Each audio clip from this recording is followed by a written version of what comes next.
Hello everyone! In this video, pag-uusapan natin kung ano ang iba't ibang factors na nakakaapekto o bumubuo ng ating moral behavior, moral concepts, o yung mga bagay na sa tingin natin ay acceptable or unacceptable, appropriate or inappropriate, good or bad, etc. So during our previous discussions, we've learned that our concept of morality is influenced by our culture. So when we say culture, it is the sum total of the learned behavior of a group of people that are generally considered to be the tradition of those people and are transmitted from generation to generation. So based on that definition of culture, hindi mahirap sa atin to pinpoint kung ano yung role ng culture sa ating moral behavior. At marami sa ating mga moral behaviors ang natututunan natin or naituturo sa atin from the transmitters of culture. Ang mga transmitters of culture ay maaaring mga magulang natin, kaibigan, teachers, o yung mga mula sa palabas na napapanood natin sa television or mga movies o mga nababasa natin sa mga pahayagan at marami pang iba. So by observing or watching them, we develop a set of idea of what is right or wrong, acceptable or not. Okay? So, our concept of morality is relative to our culture. Maaring may mga bagay na para sa atin ay morally acceptable pero sa iba ay hindi, since they might have a different cultural upbringing. So, in sociology, we have what we call cultural relativism, meaning dapat iniintindi mo ang isang kultura sa point of view ng mga actors of that culture. Like for example, sa Filipino culture, it's a must for Filipino male na magpatuli, pero sa ibang kultura naman ay hindi. Pero hindi ibig sabihin na dahil hindi nila ginagawa ang pagtutuli ay masama na o mali na yung kultura nila. Our culture reflects our value as a people. Moral values are important in life because if a person has never learned about moral values, he or she cannot decide between the good and bad. And our values are important because they help us to grow and develop, and they help us to create the future that we want to experience. And also, every individual and organization is involved in making hundreds of decisions every day. So the decisions we make are a reflection of our values, and they're always directed towards a specific purpose. Sabi pa nga ni Aristotle, there are good people in the world.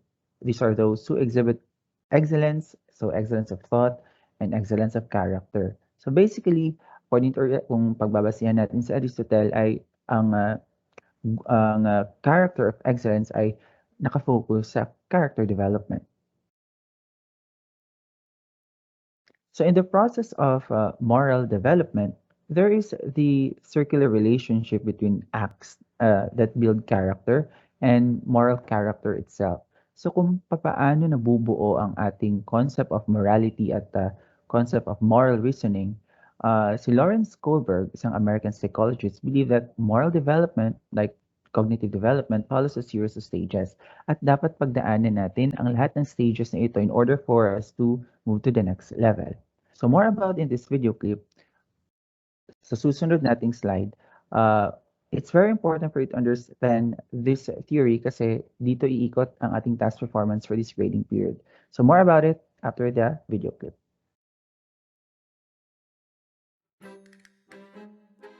Lawrence Kohlberg's theory claims that our development of moral reasoning happens in 6 stages. The stages themselves are structured in 3 levels: pre-conventional, conventional, and post-conventional. To understand this better, imagine a conflict at school. There is a fight in the schoolyard. 2 ninth graders are beating up Tom. Those who watch the fight are at different stages of moral development. Let's see what they do and how they justify their behavior.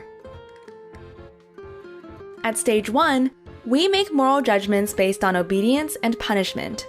Finn's sense of good or bad is directly linked to whether he gets punished or not. Finn sees what is happening to his friend and wants to help, but he doesn't because he is afraid the teacher may punish him if he gets caught fighting. He asks himself, how can I avoid punishment? At stage 2, we are motivated by self-interest. Mary decides to intervene and help Tom. She knows that she might get punished, but she also knows that she could become a victim herself someday.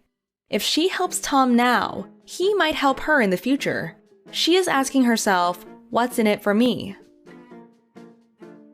At stage 3, interpersonal accord and conformity guide our moral judgment. Betty sees the fight and wants to intervene, but when she realizes that all the others are just watching, she decides not to get involved. She wants others to see that she is a good girl who is conforming with the ethics of the community. She asks herself, what do others think of me? At stage 4, we value authority and want to maintain social order. When the teacher sees the group fighting, he immediately steps in and shouts, "Stop! Fighting at school is forbidden." He feels that, above all, it is important to follow the rules, otherwise chaos breaks out. He feels it is his duty to uphold the rules that sustain a functioning society. He asks himself, how can I maintain law and order? At stage 5, we understand rules as a social contract, as opposed to a strict order. Jessie, who watches from afar, is not sure how she feels about this. To her, rules make sense only if they serve the right purpose. Obviously, the school rules prohibit fighting, but maybe Tom deserves to finally learn his lesson. Just yesterday, he punched a young girl from grade 1. She asks herself, does a rule truly serve all members of the community? At stage 6, we are guided by universal ethical principles. All those involved now have to face the headmaster. He first explains the school rules and why they exist. He then clarifies that rules are valid only if they are grounded in justice. The commitment to justice carries with it an obligation to disobey unjust rules. The headmaster's highest moral principle is compassion. He believes that all people should learn to understand each other's viewpoints and that they don't feel alone with their feelings.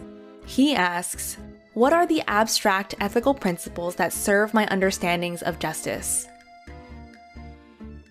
At the pre-conventional level, Finn is driven by fear and Mary by self-interest. Both judge what is right or wrong by the direct consequences they expect for themselves and not by social norms. This form of reasoning is common among children. At the conventional level, Betty responds to peer pressure, and the teacher follows the rules. Their morality is centered around what society regards as right. At this level, the fairness of rules is seldom questioned. It is common to think like this during adolescence and adulthood. At the post-conventional level, Jessie knows that things are complicated because individuals may disobey rules inconsistent with their own morality. The headmaster follows a universal ethical idea, at complete disconnect with what society thinks or the rules say. To him, everything is solved through compassion.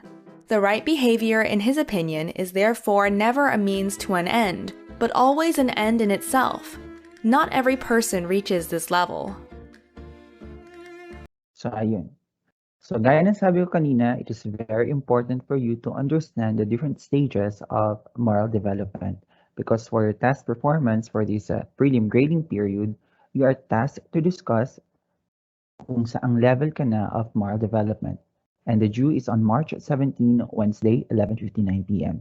So more about it, you can ask me or chat me on Teams for any concerns. So I think that's all for this video, and thank you and have a great day.